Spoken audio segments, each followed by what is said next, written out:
Alright, so what's going on, guys? Edward here, back with another video on episode 6 of this series.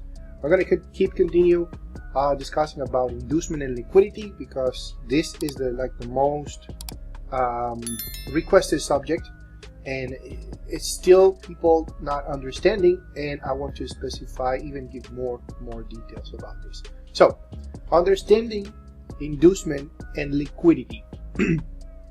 Liquidity is, remember, it's always money that is sitting below certain areas, normally above, for example, double tops, double bottoms, even trendline liquidity you can spot. I do have actually some drawings here for you already prepared, so you can see a bit more clear. So normally liquidity is staying above. For example, during consolidations, normally above a resistance or below a support, there is liquidity sitting, right? It's money, so stop losses that are placed below, all over the place. That's why you see that when the markets, in a normal market structure, everywhere, liquidity is everywhere, okay? Liquidity is fuel. That's what makes the market move, okay?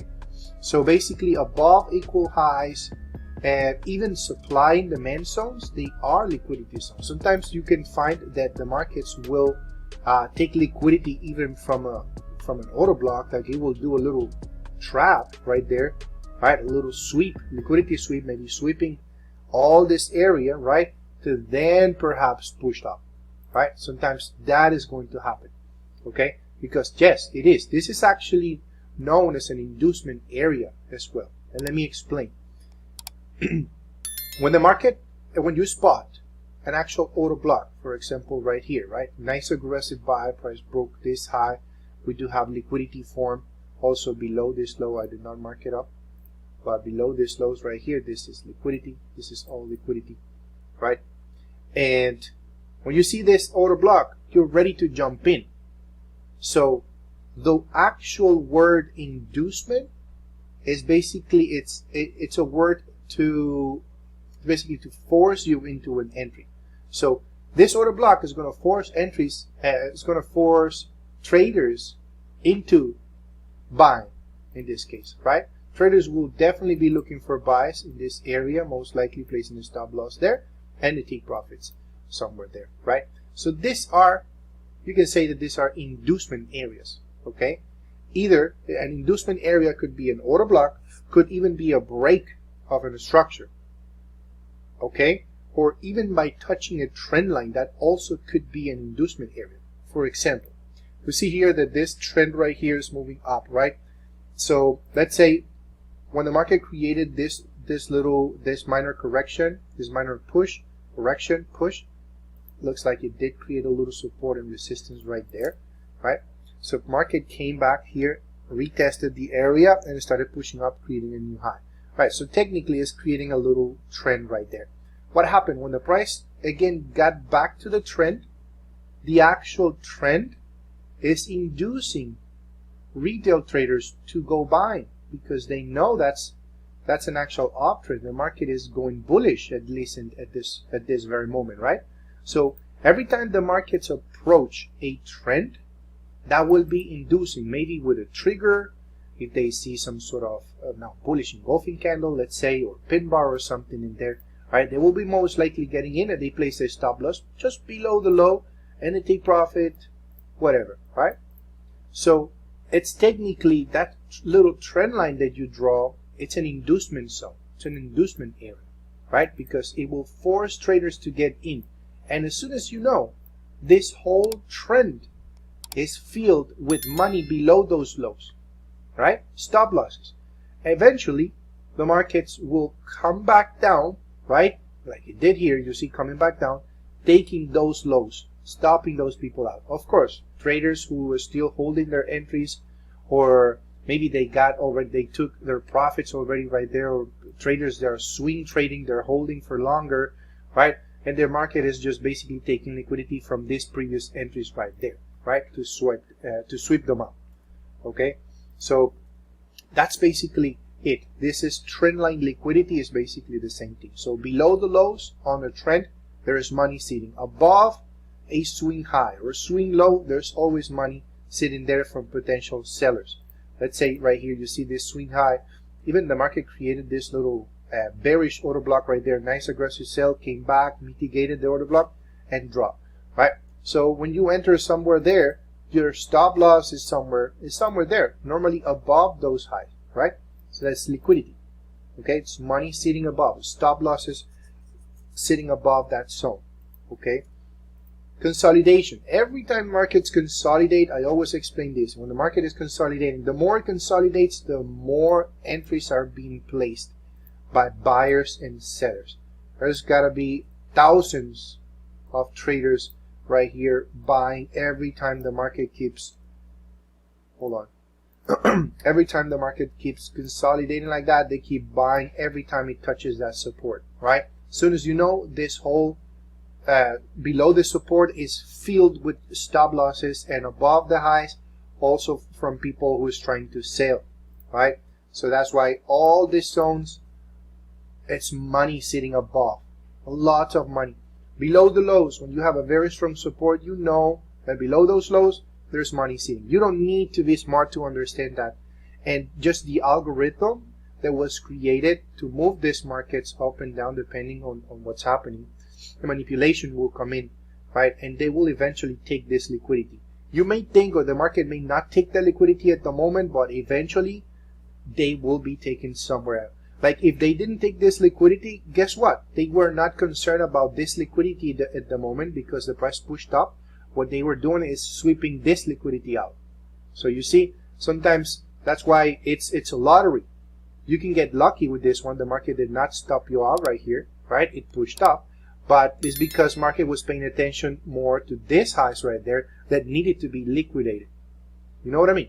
So, understand the difference between inducement and liquidity. Liquidity is money sitting already, right? Liquidity is basically, which I'm going to explain right here, right? The difference between liquidity and inducement. So, inducement forces traders to get into the market, okay? It could be an actual trend line. It could even be a fake out, right? Could even be the market broke right here. This is actually an inducement. When the market breaks this structure, it's inducing traders to jump in on sales, right? And if the price breaks to the upside, it's also inducing buyers to continue, you know, to jump in with the buys, okay? So inducement forces traders to get into the markets while liquidity takes them out. Liquidity is basically the money that is already placed in there, the stop losses. Okay, so understand the difference between those two. Okay, there's an example here. Before I jump on the charts back again, I want to show right here we could have, let's say this is our potential boss. Okay, we do have, let's say we do have the break of the structure right there. After the break, we clearly see, right, that before the break, we had an aggressive move, minor correction, and then another aggressive move. We have two momentum areas. We have this first momentum, right, this second momentum right there. We know that when the market does that, basically this move right here, the market is leaving, maybe, potentially, is showing an origin, right? We do have a supply zone right there, okay? And we could have also a POI, okay? This, they have many names. You could put, this could be also considered as an order block. They call it order block, POI, decisional, and even inducement. This is an inducement zone. Why is it an inducement zone? Because the market will induce traders, okay? Very important, whenever you see something like this, especially with this first zone, with this first POI or inducement area or decisional, right? If you see something like this, I see a lot of traders, they already immediately place their positions, right? They're sell limit orders right away, right? They're trying to be very aggressive. So they place their positions right away. They place maybe 2 positions in there. It's not bad, it's just that it's a bit aggressive, right? So what I recommend and what would this whole concept is, ICT concept and smart money concept, is basically wait for the manipulation to happen, wait for the liquidity and the inducement to happen, then you actually place your position. Okay, most of the times you're going to be seeing the market maybe pulling back, coming back down like this, inducing, right? It's going to be inducing sellers now to jump into this trade, right? At the same time, look at what's happening. The market is actually forming equal highs. Okay, when it's forming equal highs, guess what? That is liquidity that you're currently seeing at that moment. So if you are seeing that liquidity and all this concept, means that you have to wait for the manipulation. You have to wait for the liquidity to be shown and to be taken out.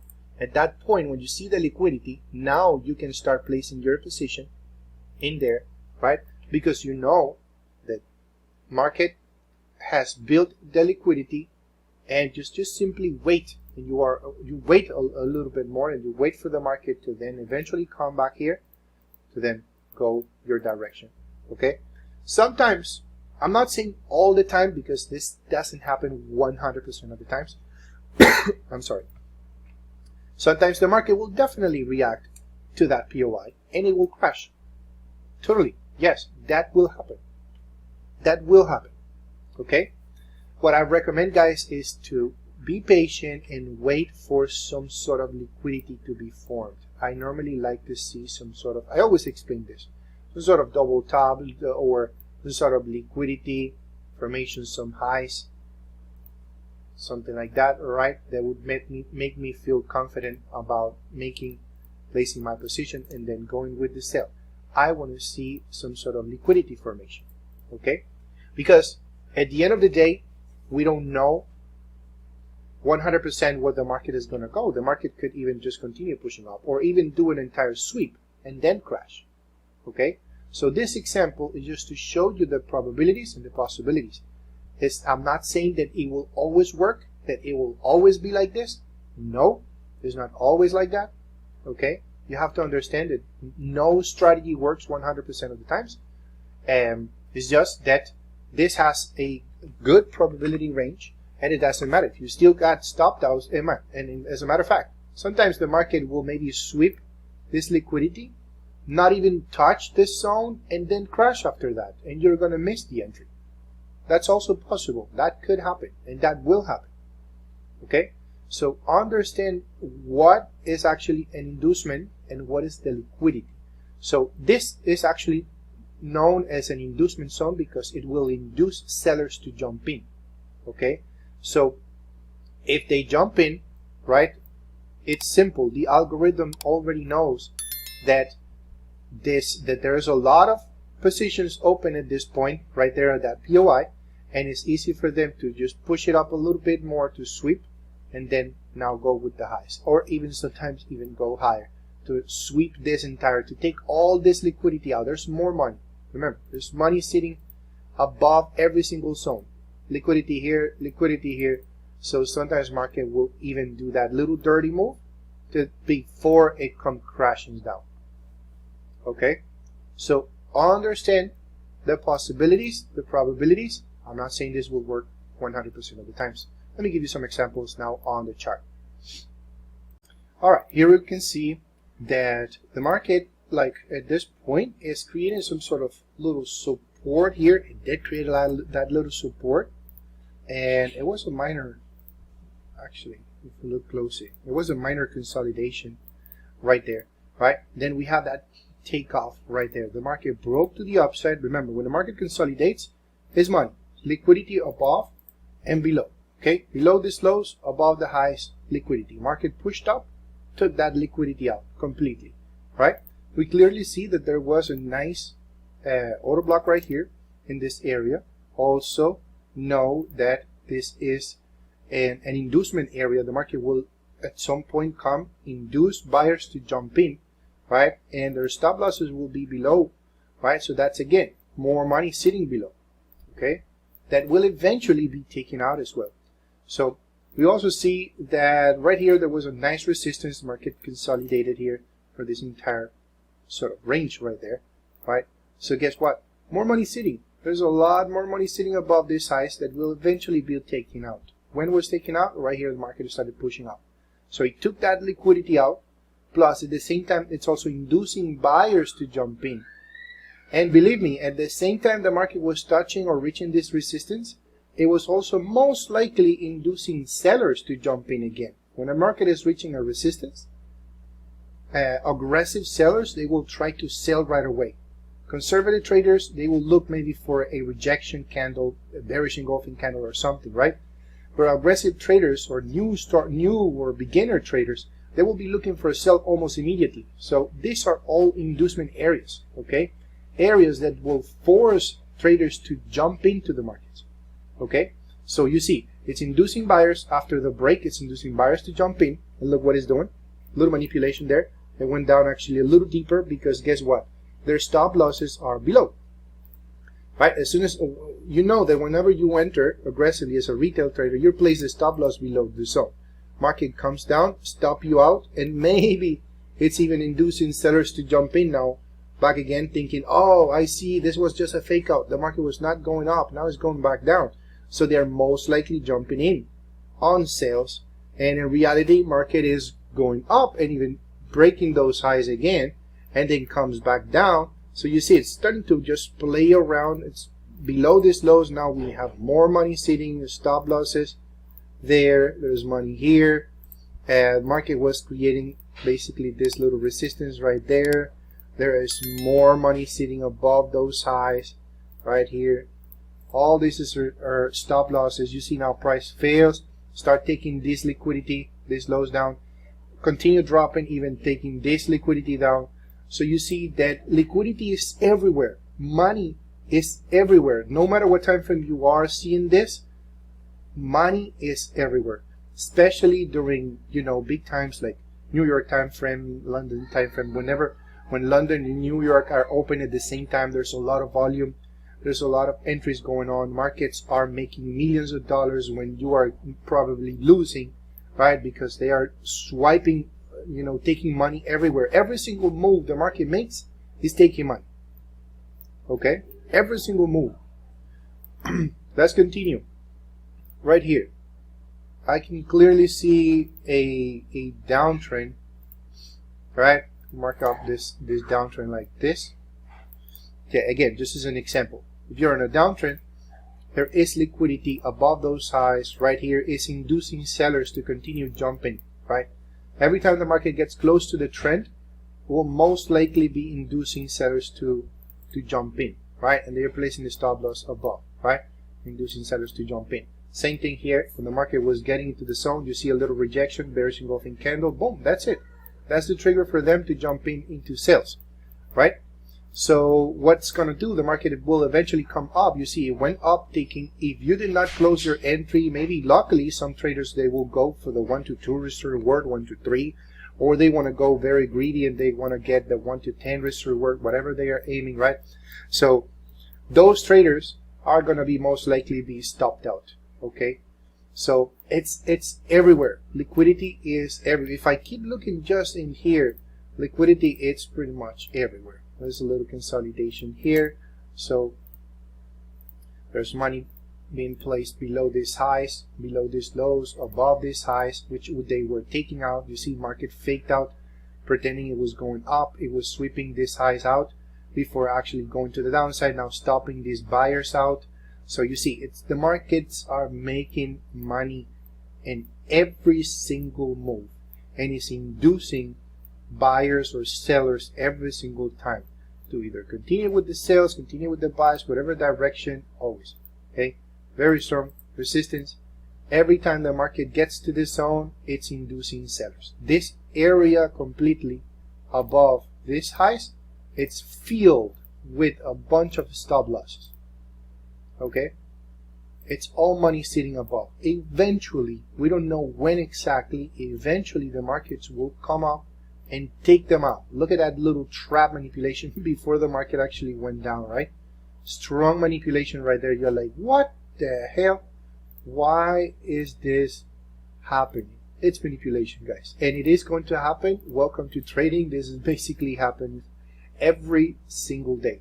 The more it consolidates, the more money and the more positions are placed in there.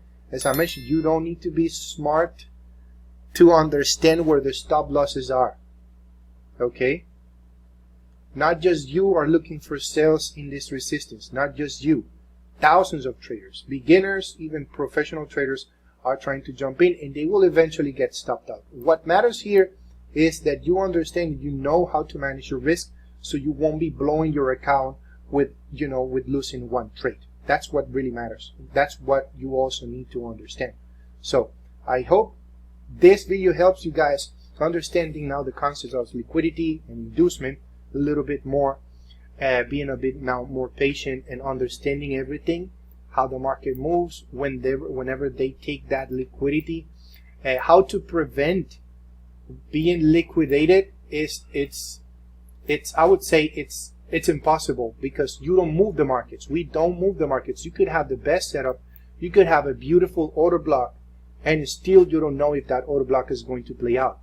You just take the risk and live with the results. I always say this: you will never have, or there's nobody that can tell you the actual, like, if there is actually a holy grail or anything based on whatever strategy you're doing, or you're using, or you're trying to use as a retail trader, a smart money concept trader. It doesn't matter.